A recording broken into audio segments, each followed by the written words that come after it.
What's going on, guys? It's another podcast episode of It's Nolan's Playbook. Today, I told y'all last week I was going to give y'all baseball. Today, we are doing that. We're going to recap the Braves. My hot topics is this opening weekend. The opening homestand, opening day is here. It has come and gone. We recap it all. So my first hot topic, Game 1 of the new season, Kansas City Royals, Atlanta Braves. Excitement. We knew that with the home opener, you always riled up, you always fired up, and ready to go out and show the home fans what your team's gonna be all about this year. The Braves did not disappoint. Nonetheless, they did exactly that.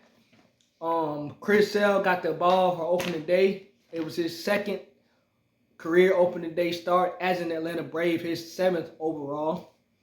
And Chris Sale did not disappoint. He went 6 innings, 3 hits, and 2 walks.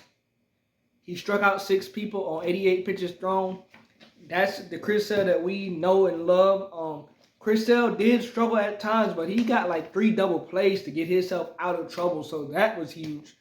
One thing that we know about this Braves team is, and especially over the years, they're going to defend. They're going to have a great defensive team. They're going to play defense, and that's exactly what they gave Chris Sale. You had Ronald Acuna Jr.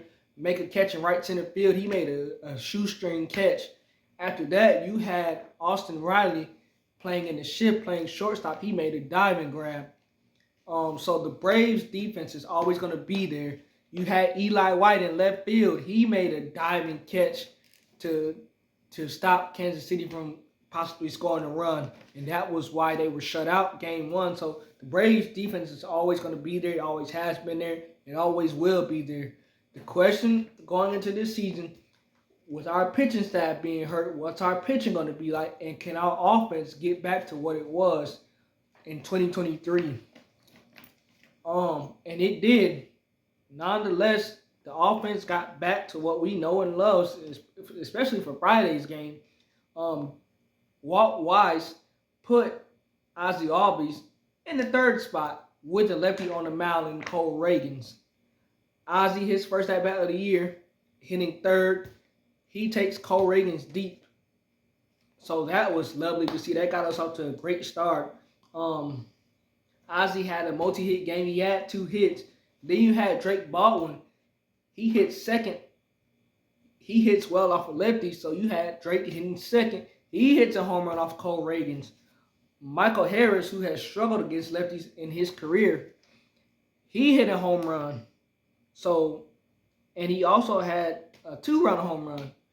But the thing about that is Drake Baldwin and Money Mike hits a home run. You know how many lefties hit a home run off Cole Reagans last year? None.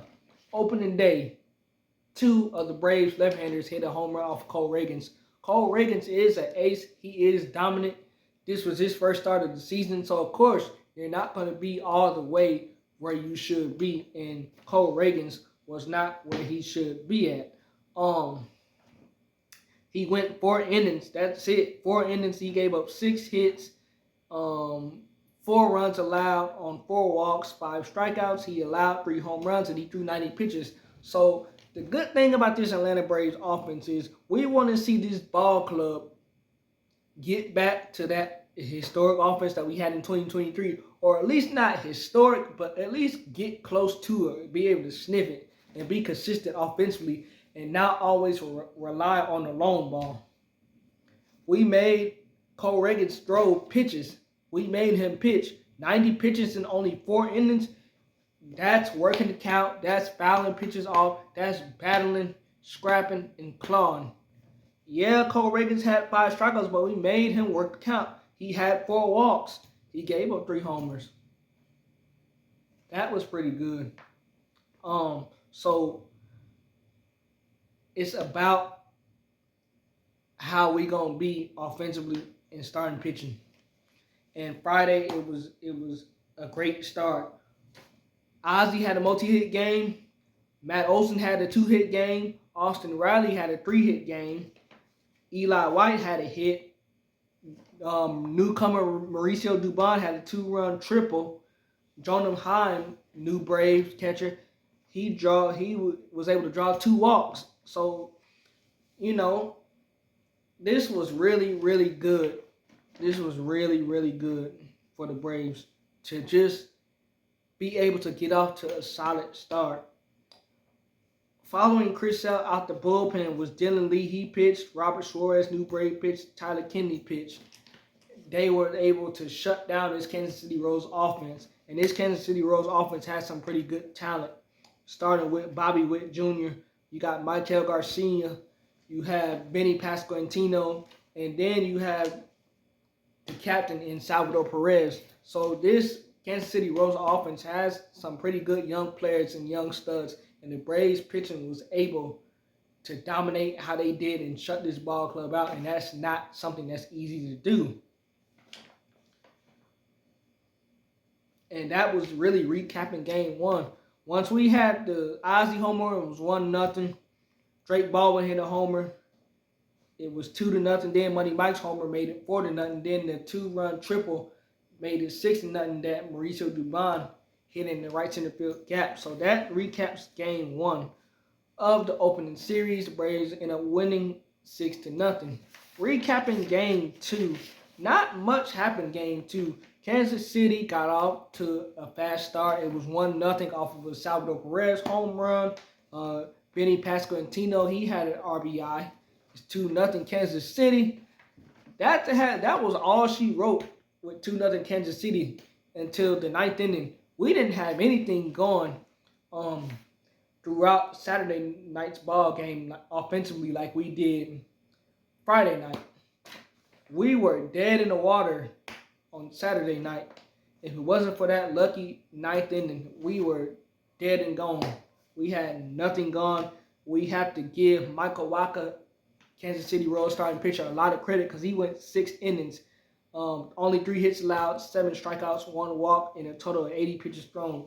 Michael Wacha was the Michael Wacha that we've seen of old throughout his career, just dominating and getting through a tough lineup in the Braves lineup. So we were dead and gone to that crazy 9th inning where you had Carlos Estevez, Kansas City Royals closer, just get himself in trouble. He allowed 4 hits. The Braves were able to score 6 runs. They drew 2 walks off of Carlos Estevez. Ronald Acuna Jr. had 1 hit. Matt Olson had 1 hit. Riley had 1 hit. Mike Yastrzemski had 2 hits and an RBI single to cut the lead to 1-2 in that 9th inning. Michael Harris had a 3-hit game, and he also had an RBI single. It was a liner off of Carlos Estevez. It hit off of Carlos Estevez and ricocheted off him, and that made it an easy 2-2 game in the 9th inning. Come to find out, you got Don Smith making his Braves debut. All he needs to do is hit a sac fly or hit a ground ball. Just hit it out of the infield. He hits a walk-off grand slam to make it 6-2 Atlanta. Walk-off grand slam in your debut. That was the Braves' first walk-off grand slam since Brooks Conrad did it in 2010. Dominic Smith was also the first player in MLB history to hit a walk-off grand slam in a team debut. So, congratulations for Don Smith. We should have been 1-1 instead of 2-0. We really should have been 1-1, but that 9th inning really did wonders for us, man. You got to give Renato Lopez credit. He started this game for us in game 2. He went 6 innings, only 3 hits allowed, 1 run allowed, 2 walks, 3 strikeouts, and the 1 homer. He threw 77 pitches. Following him out the bullpen was Dylan Lee, Joel Pompanos, Aaron Bummer, and Oswaldo Bido. So you have to give the pitching staff credit. The bullpen was great once again, just like they was in game 1. They was great in game 2. Dylan Lee pitched back-to-back games, had 2 solid outings out of the bullpen. We held Kansas City right there. Yes, they did get out to a 2-0 start, but we held them at 2. We didn't allow them to score any more runs. That allowed us to do our thing finally in the 9th inning where we needed to do it the most. So even recapping game 3, we lose 4-1. Grant Holmes did not pitch a bad game in game 3 of the series. He went 5 innings of 5 hits, 3 runs allowed, 2 walks, 4 strikeouts, and that 1 home run. He threw 76 pitches. Grant Holmes wasn't his best, obviously, but he wasn't bad either, and he kept us in this ball game. While we lost Sunday's game was not because of Grant Holmes. It was because of Mother Nature and the wind blowing in from center field. Kansas City got out to a 3-0 start. Ronald Acuna Jr., he missed a home run in center field because the ball died. Michael Harris II missed a 2-run home run that could have potentially tied the game up, and it died in center field.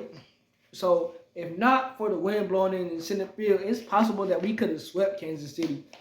And then Diddler Fuentes coming out of the Braves bullpen, he was in for long relief. He went 4 innings, only allowed 2 hits, 1 run allowed, 1 walk. He had 4 strikeouts on 56 pitches thrown.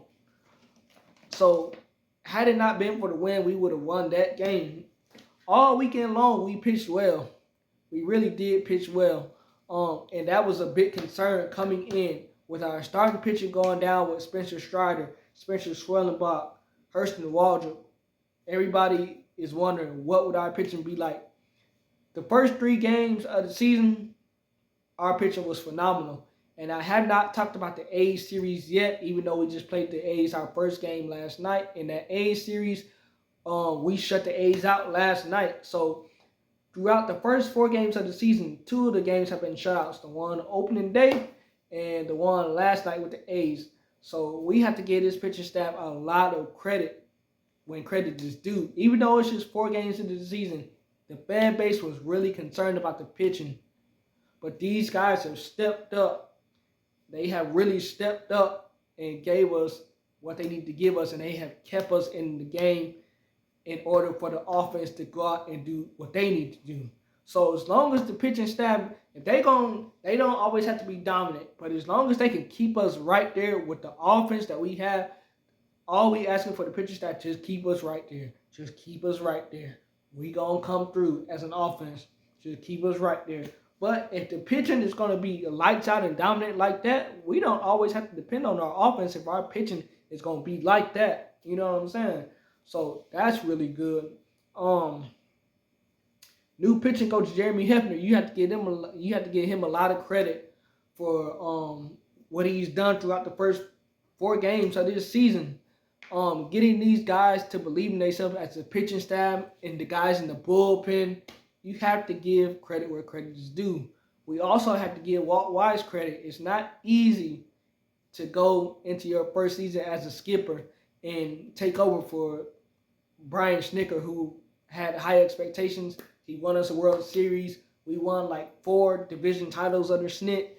It's not easy to come in and try to take over and try to put your spin on things like Walt Wise has done. But nonetheless, he did a great job of managing throughout this weekend. He did a great job of managing Monday night.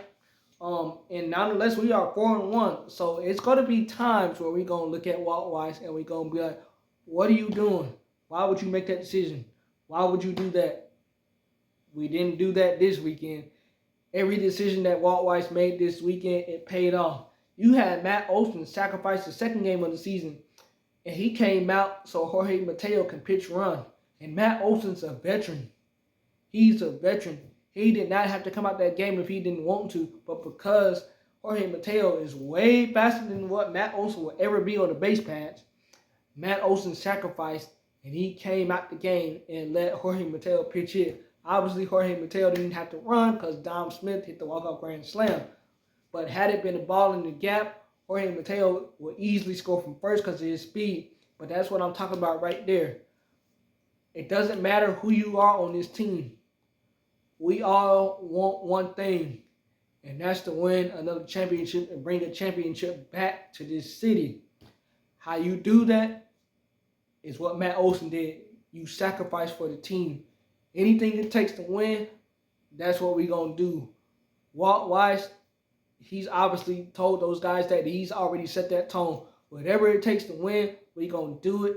what Matt Olson did was a perfect example of that and not being selfish. So I'm proud of Matt Olson for doing that. He's always been a team guy and a team player, so that's not surprising at all. But some guys, that's Matt Olson's caliber, will not do that. They won't come out the game. They will not do that. Matt Olson is not one of those guys. Tonight, we go for the series win against the Oakland A's. Jose Suarez is on the mound tonight, so we will see what we'll get out of that. With that being said, man, the Braves are off to a fast start, 4-1. We look to continue this homestand on a good note and try to go 5-1 and win the series against the A's. Remember to like, comment, subscribe, and I will be giving you guys the updates on the Oakland A's series when that series is done. Until then, we out of here.